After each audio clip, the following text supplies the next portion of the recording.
latest top accolade global news updates. I am Soibifa Jackridge. Israeli warplanes bombed Gaza repeatedly overnight ahead of a possible ground offensive to root out Hamas, while U.S. President Joe Biden described the Palestinian militant group's surprise assault on Israel as sheer evil and issued a warning apparently aimed at its Iranian backers. Israel said dozens of its fighter jets struck more than 200 targets in a neighborhood of Gaza City that it said had been used by Hamas to launch its unprecedented wave of attack. Israeli troops have killed at least 1,000 Palestinian gunmen who infiltrated from Gaza in incursions that began at the weekend and have reinforced all communities in Israel as hostilities spread to other fronts, the military said. Gaza's health ministry said at least 950 people had been killed and 5,000 injured in the crowded coastal enclave since Saturday, when Hamas gunmen rampaged through parts of southern Israel in the deadliest Palestinian militant attack in Israel's history. Israel's military said the death toll in Israel had reached 1,200 and more than 2,700 people had been wounded. The victims were overwhelmingly civilians gunned down in homes, on the street, or at an outdoor dance party. Scores at Israelis and others from abroad who were captured and taken to Gaza as hostages, some shown on social media being paraded through the streets.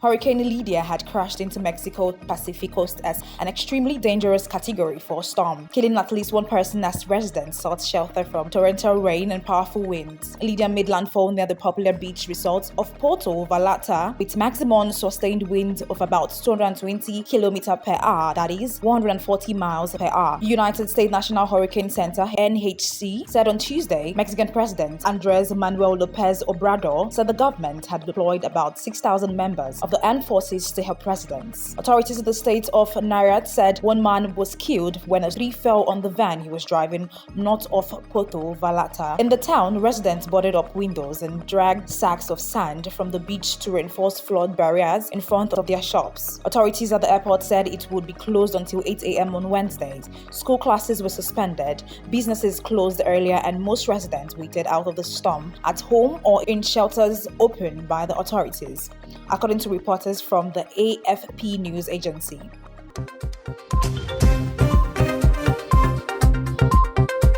India's northern state of Uttar Pradesh has permitted the resumption of most production at a factory owned by Marion Biotech, which produced cough syrup. Uzbekistan linked the death of 65 children last year. An order seen by newsmen shows the firm is among 3 Indian companies whose cough syrup the World Health Organization (WHO) and other agencies have linked to the death of 141 children in Uzbekistan, Gambia, and Cameroon. In one of the world's worst such waves of poisoning, there is no known case of lack of quality in other medicines. Manufactured by the firm, the drug controller of the state where Marion is based and which cancelled the firm's license in March, said in the most recent order, the appeal of manufacturing firm is partially accepted. The official Shashi Mohan Gupta said the September 14th order. Gupta declined to comment on the later on Wednesday. He told pressmen that India's Controller General of Drugs, Rajiv Singh Raghuvanshi, said writing to Marion Biotech to initiate a plan of corrective and preventive actions by the company. Raghuvanshi and the company did not immediately respond to a request for comments.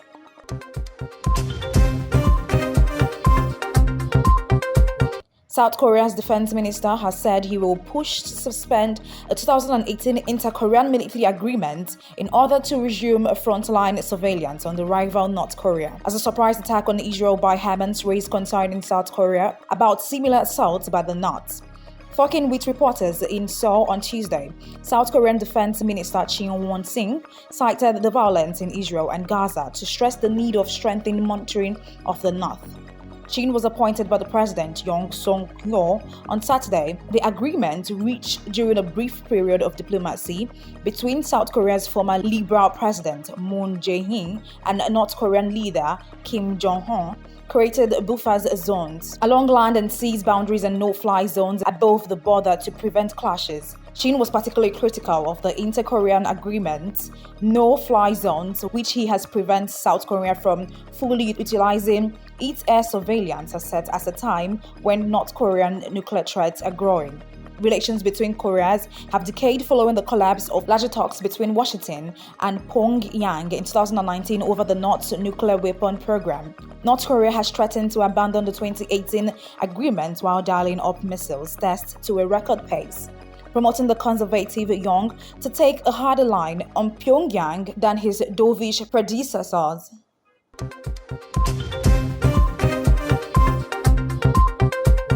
Australian journalist Cheng Lei, who had been detained in China on national security charges for more than 3 years, returned home on Wednesday after being released.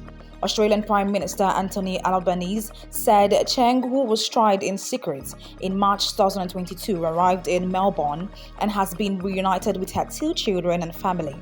Albanese told a press conference her release following the completion of legal processes in China. He said there was no immediate comment from the judiciary in China. Cheng, 48, was a business television anchor for Chinese state television when she was detained in August 2020 for allegedly sharing state secrets with another country. Australia had repeatedly released concerns about her detention, which came as China widened blocks on Australian exports amid a diplomatic dispute that is gradually easing. Australian Foreign Minister Penny Wong met her at the airport. In a letter to Australian released publicly in August, Cheng wrote of missing her children, aged 11 and 14, who have been living in Melbourne with their grandmother while she was detained. That is the size of top accolade global news updates. You can follow us on social media platforms as displayed on the screen. Happy midweek.